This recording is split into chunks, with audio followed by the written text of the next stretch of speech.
Hi, I'm G. Welcome back to my art channel. So last time out I reviewed these markers, brush tip Illustrator markers from Spectrum Noir, and this time I'm going to do an actual drawing using them.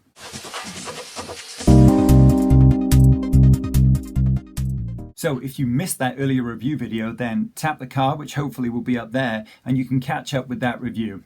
And if you enjoy this video and you get something from it, then please like and don't forget to give it a thumbs up.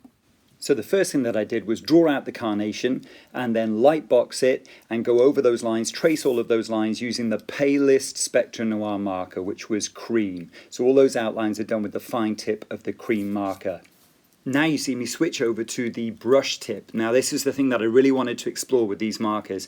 So you can see me get hold of the cream marker. This is the lightest marker out of the four that I've got. And I'm laying down a sort of base color using this cream marker. And I'm doing little flicked strokes, really trying to explore how the brush tip works and how kind of feathered a stroke I can get with this brush tip marker. So that initial handling felt really good, and it felt like a good quality brush nib, like other ones that you may have used. So you can see me doing a second layer using the cream here over the top of the one that I've already done. And those of you familiar with alcohol markers know that if you put a second layer on top, it gets gradually darker. So I was hoping that that was going to help me when I started to add some of the other colors later, create a slightly more transitional sort of area where the colors wouldn't change so suddenly from dark to light. And you can see me just going over this section. This is a very complicated section. It's the center of the Carnation where loads of petals haven't actually opened out yet. And so you've got lots of weird kind of abstract kind of shapes. So what I'm trying to do here is just put in some of this cream just to give me an idea of where I'm going to make shadow areas darker. I'm trying to leave some of the white areas of the paper, almost like the way I would do with watercolor. I'm leaving some of those white areas of the paper to be highlights, to be nice bright highlights. So I'm working around those with the cream marker here, sort of plotting and sort of blocking in my areas that are going to be darker. Now you can see me move up to my second marker. This is called Portrait Pink. And you can see me using this one to go over some of those areas and make some of those shadows darker. But I'm being very careful not to go over all of the cream color that I put on at first. I'm letting quite a bit of that still show through, and I'm just going over some of the areas that I know need to be a bit darker or are going to be very dark once I've added all four of my colors. Now you may have noticed that the way I'm approaching this is kind of in a layered way, and layering is usually where you would put on a light color of marker, let it fully dry, and then put the second color of marker on afterwards, or the second darkest color of marker. That's not like blending, where you are actually trying to blend the colors together smoothly while they are still wet on the paper. And I was approaching this as a very sort of relaxed kind of layering approach, but also I was working quite quickly, so I wasn't necessarily letting the color underneath dry before I put on the next color. So it's a little bit of a combo of both. It's a little bit part blended, part layered going on here, and you can see where it's layered because you can see some of the separate strokes of the brush tip as I flick that color over the top of what was already there. You can see that there are definite strokes there. If I was really trying to blend this and make it super smooth and everything blend together carefully, hopefully you wouldn't be able to see any brush strokes like that. So if it is blending together anywhere, it is purely because I haven't let the color underneath dry before putting the next one on. So here you see me move on to my third color out of the four that I have. This is called Tea Rose, and this is a kind of a warmer pinky kind of color, which works really well for this because the Carnation that I've chosen to draw has got very warm colored petals on it. It's not the super bright Carnations that you might see. So what you can see me doing here is going in as my third layer. I'm putting some of those shadow areas in much more strongly now. I'm trying to make sure that the piece has got 3 dimensions, that the flower looks as though it's popping off the page a little bit. And I know I'm going to have to do that by doing the shadows carefully and making sure I've got good contrasts in there. So again, with this third color, I'm not going over all of the colors that I've done previously. I'm using it carefully to just put in some of those shadow areas I need to, knowing that I've got my fourth and final darker color as backup, and that's going to come in and put the final shadow areas in where I need them.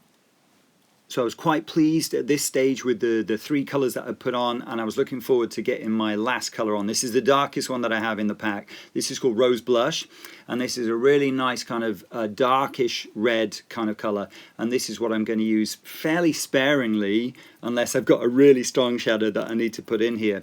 I'm going to use it sparingly just to be the very darkest shadow parts of this particular carnation. So it's going to probably end up being quite contrasty because I am not blending the colors and I'm layering the colors a little bit more, but I'm absolutely fine with that, and I actually like the very graphic quality that that approach can give to your piece of work. So I'm putting it on now, and it looks dark, but of course these are alcohol markers, so this will get a bit paler, as you can see in this picture, as that color dries and as the alcohol evaporates from the marker color on the paper. So I've zoomed out a little bit now, and you can see me starting to tackle the rest of the petal, starting at the top and working my way down. And I'm using the exact same approach. I'm starting with cream, then I'm going up onto my second color, the portrait pink, then the tea rose, and then finishing, if I need to, with some of that darker rose blush color. You can see at the top of the flower it's catching a lot of light, so I've left quite a lot of paper highlights right there as I've worked around it with the markers. Now as I move down and around the flower, you've got a lot more shadow, and so you'll see me leaving a lot less of those white highlights and using actually a lot more pure color everywhere, using cream as a base color on some of the petals, especially the ones that have got to be darker. So a quick kind of mention over these markers, because I wanted to try them out for a couple of reasons, as I mentioned in my last video. One, because they had a brush tip, and two, because they were refillable. So the first thing that I need to mention was that I found the brush tips to be brilliant. I've read a few things, seen a few things online where people criticize the brush tips, saying that they got ragged and that they fell apart really easily. Well, obviously this is only the first picture that I've done with these, but I didn't notice any deterioration in the brush tips at all. I thought that they were juicy, and I thought that they were really easy to handle and flicked across the paper really, really well. I'm using I think it's 250 GSM Bristol board here, so a really, really nice smooth kind of thick card, easy to blend on. So I really enjoyed using these brush tips, and I thought they were really, really good. The only thing that I can't say yet is, the refillable quality. Somebody's told me that they are. Somebody else has mentioned that they're not. The website says that they are. So I'm waiting for one of them to run out completely, and then I can have a go at trying to, take the nibs out, destroy the pen probably, but attempt to refill it. And if they do prove to be refillable, I think that would make them a really, really good alternative type of marker out there on the market.